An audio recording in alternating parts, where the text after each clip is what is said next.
జైల్లో చంద్రబాబు అష్ట కష్టాలు పడుతున్నాడు.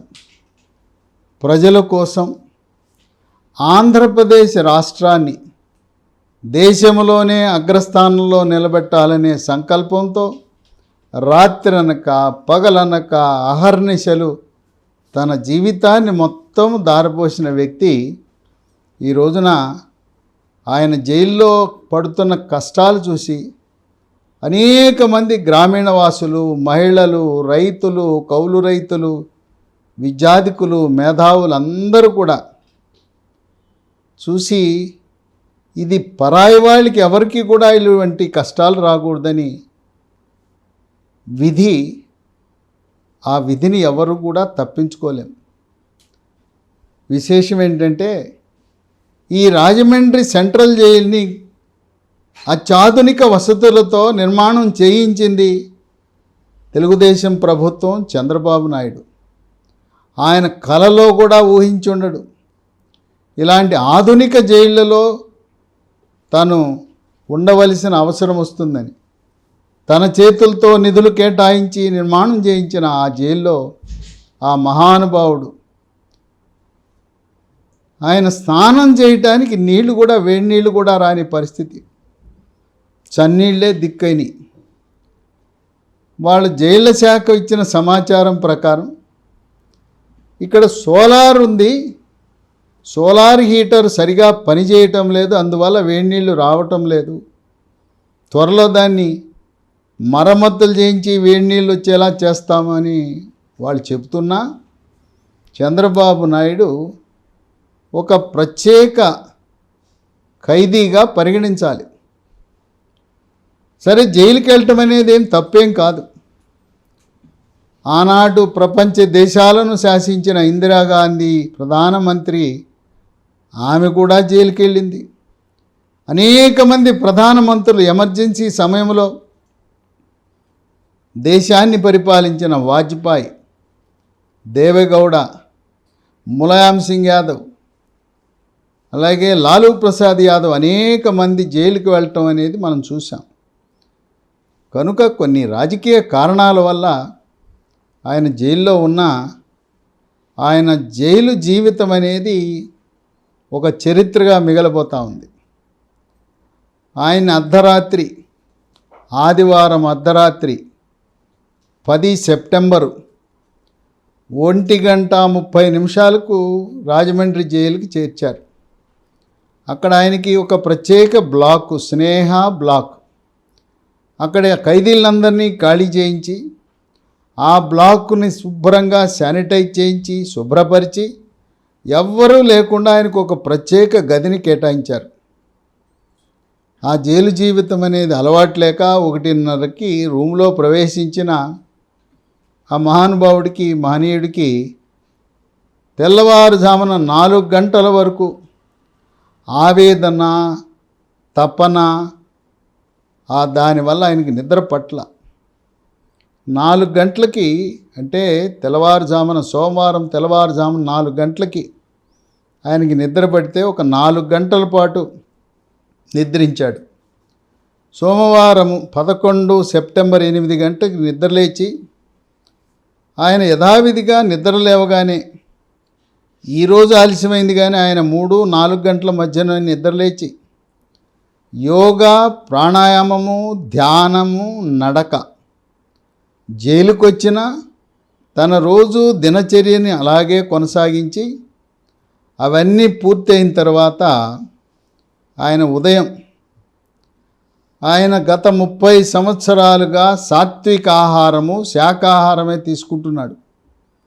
30 సంవత్సరాల నుంచి కూడా ఎన్నడూ కూడా మాంసాహారాన్ని ముట్టలేదు.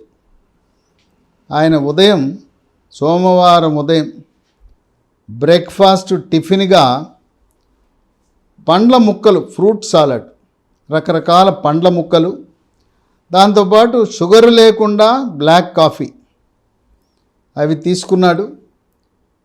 తదుపరి జైల్లో వార్తాపత్రికలను ఇలాంటి వివిఐపి ఖైదీలకు అందుబాటులోకి తెస్తారు, పేపర్లు ఇచ్చారు. రాజమండ్రి జైలు ప్రాంగణంలో ఒక లైబ్రరీ కూడా ఉంది. లైబ్రరీ నుంచి కావలసిన పుస్తకాలన్నీ కూడా ఆయనకు చదువుకునే వసతి ఉంది. ఈయన లైబ్రరీకి వెళ్లకుండా లైబ్రరీలో ఉన్న పుస్తకాలను ఆయన రూమ్కే తెచ్చిస్తారు. అట్లాగే టీవీ కూడా ఉన్నది. టీవీలో న్యూస్ చూడటం, టీవీలో జరుగుతున్న రాష్ట్రంలో దేశంలో జరుగుతున్న పరిణామాలు ఆయన గమనిస్తున్నారు. అట్లాగే వార్తాపత్రికలు కావలసిన ఏ వార్తాపత్రిక అయినా ఇంగ్లీషు తెలుగు కూడా జైలు అధికారులే ఆయనకి సమకూరుస్తారు. ఇక మధ్యాహ్నంకు ఆయన బ్రౌన్ రైస్, బెండకాయ కూర, పన్నీరు, పెరుగుతో సోమవారం 11 సెప్టెంబరు మధ్యాహ్న భోజనాన్ని ముగించారు. రాత్రికి పుల్కా వెజిటేరియన్ కర్రీ. ఈయన చంద్రబాబు నాయుడు ఏ ఊరు వెళ్ళినా ఆయన వెంట తనకొక వంటవాడు ఉన్నాడు. ఆ వంటవాడి పేరు మాణిక్యం. పొట్టిగా ఉంటాడు. ఎప్పుడు కూడా తెల్ల చొక్కా తెల్ల ప్యాంట్లోనే ఉంటాడు. గత 30 సంవత్సరాలుగా చంద్రబాబు నాయుడికి కావలసిన ఆహారము తయారు చేయటము, అలాగే పార్టీ సమావేశాలు జరుగుతున్నప్పుడు కూడా, క్యాబినెట్ సమావేశాలు, సమీక్షలు జరుగుతున్న సమయంలో కూడా ఈ మాణిక్యం అనే వ్యక్తి ఏవైనా ట్యాబ్లెట్లు మందులు ఇవ్వాలంటే ఆ సరిగ్గా టైంకి తెచ్చివ్వటం, ఆయన మంచినీళ్ళు, పాలు, మజ్జిగ, కొన్ని సందర్భాల్లో మధ్యలో పండ్ల ముక్కలు, రకరకాల పండ్ల ముక్కలు ఆయన సమకూరుస్తుంటాడు. ఈ మాణిక్యం అనే వ్యక్తి చంద్రబాబు నాయుడు కాన్వాయ్లో ఒక వాహనంలో ఉంటాడు. ఆ వాహనంలోనే ఒక గ్యాస్ సిలిండర్ ఉంటుంది. కావలసిన వస్తువులు, కూరగాయలు, పండ్లు చంద్రబాబు నాయుడికి ఎక్కడైనా కూడా వంట వండటానికి ఇది ఒక మొబైల్ కిచెన్ లాగా మనం పరిగణించవచ్చు. ఆ కాన్వాయ్ వాహనాల్లో ఒక వాహనాన్ని మాణిక్యానికి తన వస్తువులు సరంజామా రవాణా చేయటానికి ఉపయోగిస్తారు. ఇప్పుడు కూడా ఆ మాణిక్యమే ఆయనకి కావలసిన ఆహార పదార్థాలన్నీ కూడా ఉదయము, మధ్యాహ్నము, సాయంత్రము తీసుకువెళ్తున్నాడు. అయితే మాణిక్యం దగ్గరుండి ప్లేట్లో అన్నీ కూడా వడ్డించేవాడు. ఇప్పుడు ఆ సదుపాయం లేదు. ఆయన్ని చంద్రబాబు నాయుడు రూమ్ దాకా పోనివ్వరు. ఇప్పుడు ఏం చేశారు జైలు అధికారులు? చంద్రబాబు నాయుడికి సహాయం అందించడానికి వాళ్ళు బయట నుంచి ఎవరిని నియమించే అధికారం లేదు.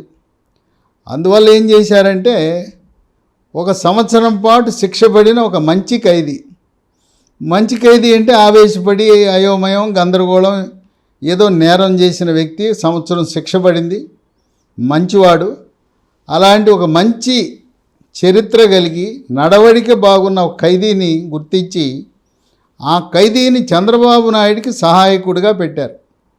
చంద్రబాబు నాయుడు గారికి భోజనం వడ్డించటం, ప్లేట్లు, మంచినీళ్ళు, లేదు బట్టలు ఉతకటం, ఏ సహాయం కావాలన్నా కూడా పేపర్లు తెచ్చిపెట్టడం, పుస్తకాలు తెచ్చిపెట్టడం, తన గదిలో ఏ సహాయం కావాలన్నా కూడా ఈ సంవత్సరం పాటు శిక్ష పడిన ఖైదీని జైలు సూపరింటెండెంట్ ఏర్పాటు చేయటం జరిగింది.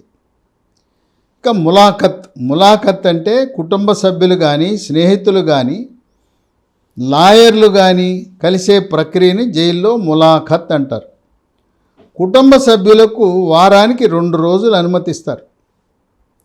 అది కూడా సమయము ఉదయం 11 గంటల నుంచి 1 గంట వరకు, మధ్యాహ్నం 3 గంటల నుంచి 5 గంటల వరకు మాత్రమే. అది కూడా 30 నుంచి 40 నిమిషాలు దాటి ఉండనివ్వరు. ఈ ములాఖత్తు సందర్భంగా మంగళవారం నాడు 12 సెప్టెంబరు మధ్యాహ్నము భార్య సతీమణి భువనేశ్వరి, కుమారుడు లోకేష్, కోడలు బ్రాహ్మణి ముగ్గురు కూడా ములాఖత్కు వెళ్ళారు. ములాఖత్తులో కూడా సంఖ్య మీద కూడా గరిష్ట నియమం ఉంది, 3 దాటి వెళ్ళకూడదు. మళ్ళీ 3 రోజుల తర్వాత వెళ్ళే అవకాశం వస్తుంది. ఇప్పుడు వెళ్ళినా 3కే పరిమితం. ఇక న్యాయవాదులు ప్రతిరోజు వెళ్ళచ్చు, వాళ్ళ మీద ఎటువంటి ఆంక్షలు ఉండవు. చంద్రబాబు నాయుడుకు సంబంధించిన న్యాయవాదులు ఎప్పుడైనా ఏ రోజైనా నిరాటంకంగా జైలుకు వెళ్ళి ఆయనతో చర్చించటం, ఆయన సంతకాలు తీసుకోవటం, ఆయన చెప్పిన విధంగా ఆదేశాలు పాటించటం అనేది జరుగుతుంది. ఈ విధంగా చంద్రబాబు నాయుడు ఆయన ఏకాంతంగా ఎవరితో మాట్లాడే అవకాశం లేదు. ఒంటరిగా పేపర్లు చదువుకుంటూ, టీవీలు చూస్తూ, పుస్తకాలు చదువుతూ ఆయన బహుశా జీవితంలో ఎన్నడూ కూడా ఇలా ఏకాంతంగా ఎవరితో మాట్లాడకుండా గడపడం అనేది జీవితంలో మొట్టమొదటిసారి అయి ఉంటుంది. వేడి నీళ్ళు అక్కడ సోలార్ పనిచేయకపోతే తనకు వ్యక్తిగతంగా కేటాయించిన ఖైదీ సహాయం తీసుకుని అతను జైల్లో కొన్ని ఏర్పాట్లు చేసి గ్యాస్ స్టవ్ మీద వేడి నీళ్ళు కాచుకుని వచ్చే అవకాశం ఉంది. దాన్ని జైలు అధికారులు పరిశీలిస్తున్నారు. చంద్రబాబు నాయుడు చుట్టూ, స్నేహ భవనం చుట్టూ పకడ్బందీగా సీసీటీవీ కెమెరాలు పెట్టారు. ఆయన్ని వెన్నంటి ఈ బ్లాక్ క్యాట్లను ఉన్నారు, నల్ల డ్రెస్సులు వేసుకున్న Z+ కేటగిరీకి చెందిన కేంద్ర ప్రభుత్వ దళాలు. ఆ బ్లాక్ క్యాట్స్ కూడా చంద్రబాబు నాయుడు భద్రత కారణం వల్ల జైలు లోపలే ఉండి ఆయన ఎప్పటికప్పుడు అనుక్షణం ఆయన వెన్నంటే ఉన్నారు. ఉదయము నడిచే సమయంలో, వాకింగ్ చేసే సమయంలో కూడా బ్లాక్ క్యాట్లు ఆయన వెనకాల, ఆయన చుట్టూ చుట్టుకుని ఆయనకు ఒక భద్రతా వలయాన్ని కల్పిస్తున్నారు. ఇక ఆర్ట్స్ కాలేజ్ సమీపంలో ఎక్స్ మేయర్ హేమా పర్మి, రాజమండ్రి ఎక్స్ మేయర్ హేమా పర్మి ఇంట్లోనే లోకేషు, భువనేశ్వరి ఈ వంట చేసే కార్యక్రమం కూడా నిర్వహిస్తున్నారు. ఏదేమైనా చంద్రబాబు నాయుడు ఆయన యొక్క పోరాట పటిమ, తను తప్పు చెయ్యలేదు, నన్ను చెయ్యని తప్పుకు జైల్లో పెట్టారు కనుక ఆయనేమి కుంగిపోలా, ధైర్యంగా ఉన్నాడు. ఆంధ్రప్రదేశ్ ప్రజలను శాంతియుతముగా నిరసన నిర్వహించమని ఆదేశాలు ఇచ్చాడు. విశేషం ఏంటంటే ఎక్కడా కూడా, ఏ జిల్లాలో, ఏ గ్రామంలో కూడా హింస జరగకపోవటం అనేది అది చంద్రబాబు నాయుడు యొక్క గొప్పదనంగా దేశ ప్రజలు అభివర్ణిస్తున్నారు. చంద్రబాబు నాయుడు జైల్లో ఉండటం వల్ల రోజువారీ పార్టీ వ్యవహారాలు నిర్వహించటానికి నందమూరి బాలకృష్ణని తాత్కాలికంగా ఆయన పార్టీ బాధ్యతలు నిర్వహించవలసిందిగా పార్టీ పెద్దలు, పార్టీ సీనియర్ నాయకులు కోరగా చంద్రబాబు నాయుడు జైలు నుంచి విడుదలయ్యే వరకు తెలుగుదేశం పార్టీ ప్రస్తుతం నందమూరి బాలకృష్ణ, హిందూపూర్ శాసనసభ్యుడు, అన్న ఎన్టీ రామారావు కుమారుడి ఆయన చేతిలో పగ్గాలు, ఆయన ఆధ్వర్యంలో తెలుగుదేశం పార్టీ తగు నిర్ణయాలు, సమావేశాలు, సభలు. ఎందుకంటే చంద్రబాబు నాయుడు అక్కడ ఉండి ఆదేశాలు ఇవ్వటం సాధ్యపడదు కనుక తాత్కాలికంగా అధ్యక్ష బాధ్యతలను నందమూరి బాలకృష్ణ చేపట్టడం అనేది తెలుగుదేశం పార్టీ శ్రేణులు ఒక పక్క బాధ, మరో పక్క సరే చంద్రబాబు నాయుడికి సరైన ప్రత్యామ్నాయం, సత్తా కలిగిన వ్యక్తి, ప్రజాభిమానం కలిగిన వ్యక్తి నందమూరి బాలకృష్ణని ఆయన ఆధ్వర్యంలో 26 జిల్లాల్లో ఉండే తెలుగుదేశం పార్టీ నాయకులు, శ్రేణులు ఒకే మాట, ఒకే బాటగా ప్రయాణం సాగిస్తున్నారు. ఇదిలా ఉంటే దేశవ్యాప్తంగా ఉండే నాయకులందరూ కూడా చంద్రబాబు నాయుడికి మద్దతు ప్రకటించడం ప్రారంభించారు. పత్రికాముఖంగా కానీ, ట్వీట్ల రూపంలో కానీ. పశ్చిమ బెంగాల్ ముఖ్యమంత్రి మమతా బెనర్జీ ఆమె సంఘీభావాన్ని తెలియజేశారు. అలాగే జమ్మూ కాశ్మీర్ మాజీ ముఖ్యమంత్రి నేషనల్ కాన్ఫరెన్స్ అధ్యక్షుడు ఫరూక్ అబ్దుల్లా, సమాజ్వాదీ పార్టీ అధ్యక్షుడు మాజీ ముఖ్యమంత్రి అఖిలేష్ యాదవ్, శిరోమణి అకాలీదళ్ పార్టీ అధ్యక్షుడు ప్రకాష్ సింగ్ బాదల్ యొక్క కుమారుడు సుఖ్బీర్ సింగ్ బాదల్, జేడీఎస్ అధ్యక్షుడు మాజీ ముఖ్యమంత్రి కుమారస్వామి, వీళ్ళు ఇతర రాష్ట్రాల నుంచి వాళ్ళ మద్దతును తెలియజేస్తే, తెలంగాణ రాష్ట్రం నుంచి కూడా రాజకీయాలకు అతీతంగా వివిధ రాజకీయ నాయకులు, వివిధ పార్టీలకు చెందిన వారు కూడా చంద్రబాబు నాయుడికి మద్దతు తెలపడం విశేషం.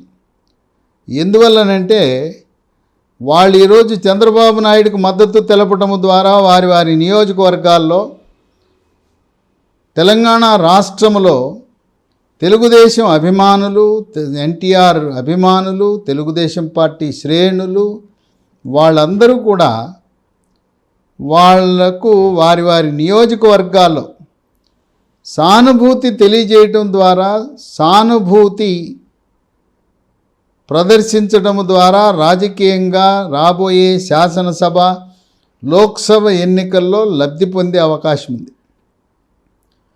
భారతీయ జనతా పార్టీ జాతీయ ప్రధాన కార్యదర్శి బండి సంజయ్ ఆయన సంఘీభావాన్ని ప్రకటించాడు. కేంద్ర మంత్రి కిషన్ రెడ్డి, తెలంగాణ రాష్ట్ర బీజేపీ అధ్యక్షుడు, ఆయన కూడా చంద్రబాబు నాయుడు అరెస్ట్ని ఖండించాడు. ఉప్పల్ నియోజకవర్గానికి గతంలో శాసనసభకు ప్రాతినిధ్యం వహించిన ఎన్వీఎస్ఎస్ ప్రభాకర్, ఆయన కూడా చంద్రబాబు నాయుడు యొక్క అరెస్టు దారుణం అన్నాడు. విశేషం ఏంటంటే బీఆర్ఎస్ పార్టీ నేటి వరకు స్పందించల, ఒక్కరు కూడా స్పందించల. అయినా ఎల్బీ నగర్ శాసనసభ్యుడు, కాంగ్రెస్ పార్టీ నుంచి బీఆర్ఎస్లో చేరిన సుధీర్ రెడ్డి, ఆయన చంద్రబాబు నాయుడు యొక్క అరెస్టు దారుణం అని ఖండించాడు. ఎల్బీ నగర్లో అక్కడ ఆంధ్రప్రదేశ్ రాష్ట్రం నుంచి స్థిరపడిన వారు, కామ సామాజిక వర్గం వారు అక్కడ బాగా అధికంగా ఉన్నారు. గతంలో అదే నియోజకవర్గం నుంచి 2014 శాసనసభ ఎన్నికల్లో కృష్ణయ్య, బీసీ సంఘ అధ్యక్షుడు కృష్ణయ్యని గెలిపించడం జరిగింది తెలుగుదేశం పార్టీ తరపున. కనుక సుధీర్ రెడ్డి ఆయన పార్టీని సంప్రదించకుండా తన వ్యక్తిగతంగా చంద్రబాబు నాయుడు అరెస్ట్ని ఖండించడం అనేది విశేషం. ఇక తెలంగాణ రాష్ట్ర కాంగ్రెస్ లెజిస్లేచర్ పార్టీ నాయకుడు బట్టి విక్రమార్క, ఆయన మధిర శాసనసభ నియోజకవర్గానికి ప్రాతినిధ్యం వహిస్తున్నాడు. మధిరలో ఆయన గెలుపుకు కారణము తెలుగుదేశం పార్టీ అభిమానులు, కమ్మ సామాజిక వర్గం వారు. అందువల్ల బట్టి విక్రమార్క ఆయన చంద్రబాబు నాయుడు యొక్క అరెస్టుని తీవ్రంగా ఖండిస్తూ తన నియోజకవర్గమైన మధిరలో ఉండే కమ్మవారి తెలుగుదేశం పార్టీ అభిమానులు, సానుభూతి పరుల యొక్క విశ్వాసాన్ని చూరగొనడానికి ప్రయత్నించాడు. సిపిఐ పార్టీ నాయకుడు కూనమనేని సాంబశివరావు కూడా చంద్రబాబు నాయుడు అరెస్ట్ని తీవ్రంగా ఖండించారు. పార్టీలకు అతీతంగా సిపిఐ అగ్రశ్రేణి నాయకుడు నారాయణ,